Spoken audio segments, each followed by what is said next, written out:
بھیگے بادام اور گاجریں۔ نواب افکالہ باغ ملک امیر محمد خان کی صبح جسم و جام توانائی کے خزانے بھر دینے والی ان نعمتوں سے ہوا کرتی تھی۔ 26 نومبر 1967 کی صبح بھی نواب کے ذاتی ملازم خدا بخش معمول کے مطابق ان کے کمرے میں داخل ہوئے۔ سجی سجائی سینی یعنی گول ٹرے ان کے سامنے رکھی اور باہر آ کر سیڑھیوں پر بیٹھ گئے۔ معمول یہ تھا کہ نواب صاحب جیسے ہی گاجر کا آخری ٹکڑا چبا لیتے، ملازم کو بلا کر برتن اٹھا لینے کی ہدایت کرتے۔ لیکن اس روز معمول میں کچھ فرق آ گیا۔ اس روز کچھ گاجریں اور بادام ابھی باقی تھے کہ خوابگاہ کے باہر شور سنائی دیا۔ پتہ چلا کہ نواب صاحب کے 2 فرزند دروازے پر کھڑے ہیں اور کہیں جانے کے لیے نواب صاحب کی جیپ طلب کر رہے ہیں۔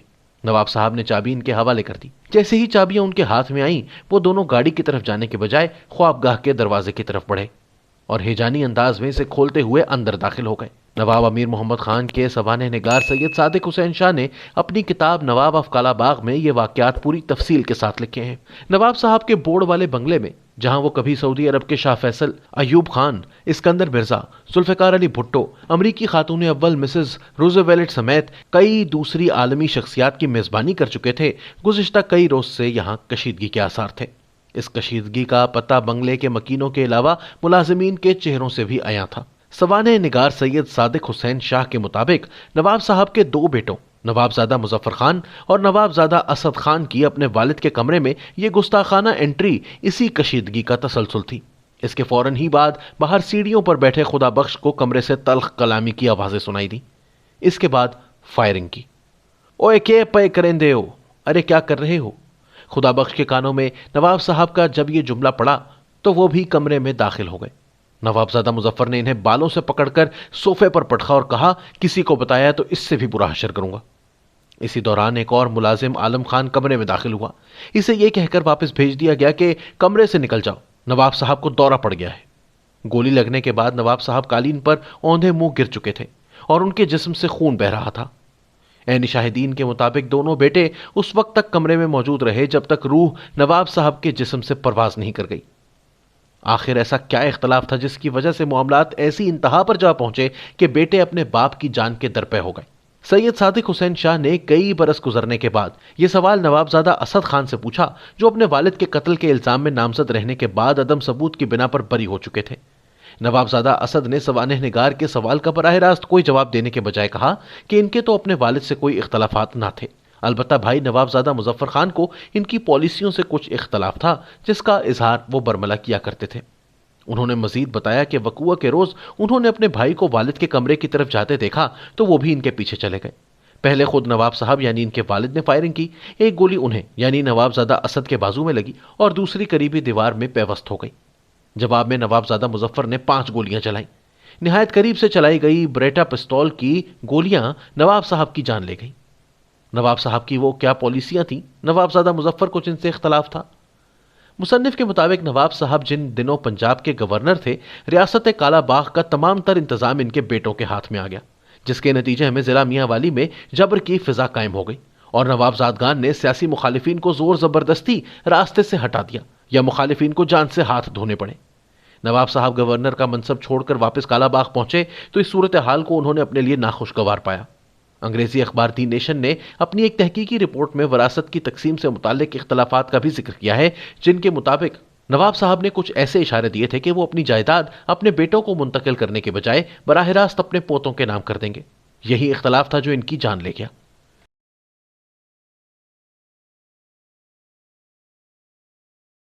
یہ شخص جو یوں ایک صبح بے بسی کے ساتھ مارا گیا، کبھی اتنا طاقتور تھا کہ مغربی پاکستان میں اس کی اجازت کے بغیر پتہ تک نہیں ہلتا تھا۔ یہ شخص سیاست میں نہیں آنا چاہتا تھا، لیکن یہ دیکھ کر کہ اس زمانے کے وزیر اعلیٰ نواب افتخار حسین ممدوٹ اراکین اسمبلی کے سوا کسی کو ملاقات کا وقت ہی نہیں دیتے تھے، وہ انتخاب لڑ کر اسمبلی میں پہنچ گئے۔ لیکن بعد میں حکومت نے انہیں وزیر بنانا چاہا تو ان کی انا آڑے آ گئی۔ یہ اس زمانے کی بات ہے جب اسکندر مرزا ملک کے صدر اور ایوب خان سیاہ و سفید کے مالک تھے۔ بیرون ملک جاتے ہوئے اسکندر مرزا سے کہہ گئے کہ نواب آف کالا باغ کو مرکز میں وزیر بنا لیا جائے۔ یہ پیشکش ان تک پہنچائی گئی تو کہا، میرے لیے یہ ممکن نہیں کہ ٹکے ٹکے کے ممبران اسمبلی کے سوالوں کے جواب دوں اور بات بات پر جناب اسپیکر کی گردان کروں۔ تاہم ایوب خان نے اقتدار پر قابض ہونے کے بعد انہیں گورنر مغربی پاکستان بننے کی پیشکش کی تو اسے قبول کرنے میں انہیں کوئی تعامل نہ ہوا۔ یہ منصب ان کے مزاج کے مطابق تھا کیونکہ انہیں یہاں کسی کو جواب نہیں دینا تھا۔ سب ان کے سامنے جواب دے تھے۔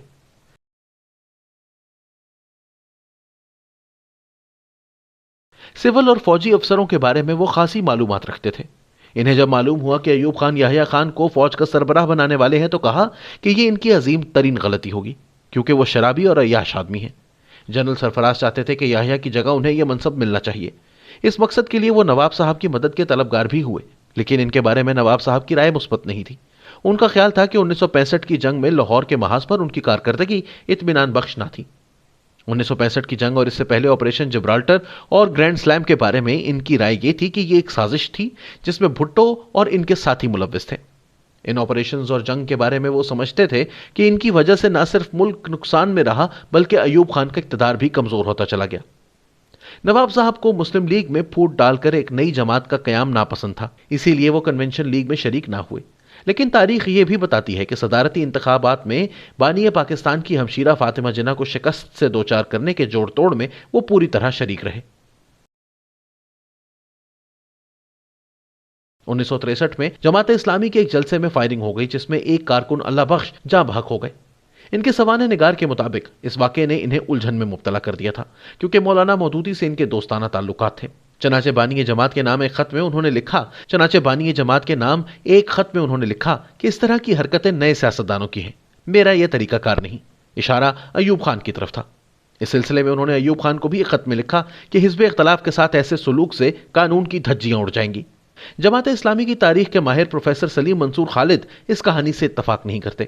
وہ مولانا مودودی کی ایک تقریر کا حوالہ دیتے ہیں جس میں انہوں نے نواب صاحب کا نام لے کر کہا تھا کہ انہوں نے دھمکی دی تھی کہ وہ جماعت کا ایسا حشر کریں گے کہ لوگ مصر کے صدر ناصر کے ہاتھوں اخوان المسلمون پر مظالم بھول جائیں گے۔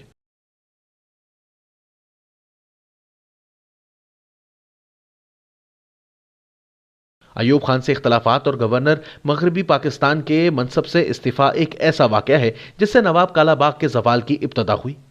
دونوں رہنماؤں کے درمیان کشیدگی کی ابتدا اس واقعے سے ہوئی جب نواب صاحب نے ایوب خان کو کراچی میں گوہر ایوب کی سیاسی اور غیر سیاسی سرگرمیوں کی طرف متوجہ کیا، جس پر ایوب خان نے جھنجھلا کر کہا کہ کیا میری اولاد کو پاکستان میں رہنے کا کوئی حق نہیں؟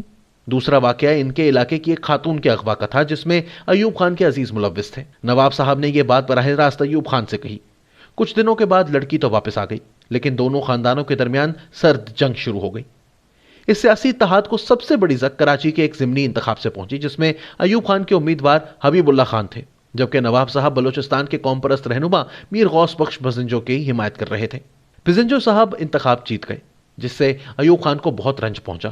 اس کے بعد ان دونوں کے درمیان دوری بڑھتی چلی گئی اور نواب صاحب اس نتیجے پر پہنچے کہ انہیں حکومت سے علیحدہ ہو جانا چاہیے۔ ایوب ہی کے ایما پر گورنر جنرل موسیٰ خان ریٹائرڈ نے ضلعی انتظامیہ، خاص طور پر پولیس کو یہ ہدایت کر دی تھی کہ ان کے کام نہ کیے جائیں اور انہیں پروٹوکول تو بالکل نہ دیا جائے۔ گویا نواب آف کالا باغ کو سیاسی طور پر غیر مؤثر کرنے کے لیے منظم طریقے سے کام شروع کر دیا گیا۔ نواب صاحب کے قتل کے بعد صورتحال لیکن بدل گئی۔ ان کے خاندان کی گرفت اگرچہ کالا باغ کی سیاست پر تادیر برقرار رہی، لیکن ان کے مخالفین مزید متحرک اور منظم ہو گئے، نواب صاحب کے زمانے میں جس کا تصور بھی نہیں کیا جا سکتا تھا۔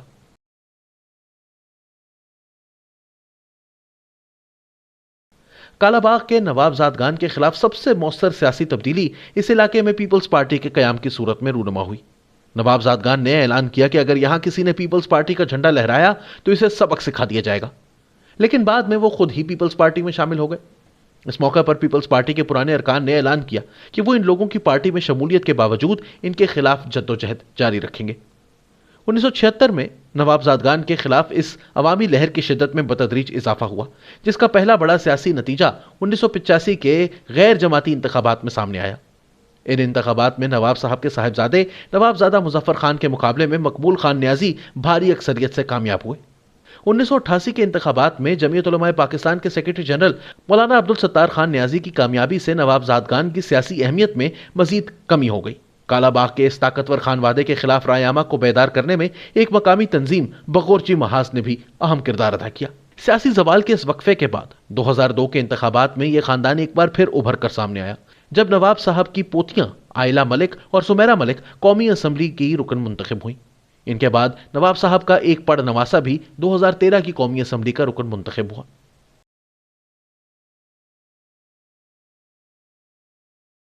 لوگوں کو بورڈ والے بنگلے کی رونقیں بھی اب تک یاد ہیں۔ جہاں نواب صاحب کچہری لگاتے اور فیصلے کیا کرتے۔ اس دوران ان کے مصاحبین اور کارندے حسب مرتبہ خاموش بیٹھے یا کھڑے رہا کرتے۔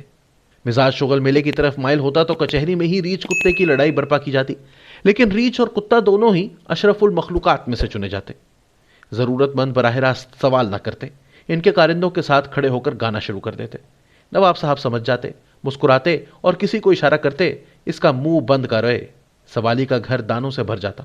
اب وہ باتیں کہانیاں بن چکی، خواب و خیال ہو گئی۔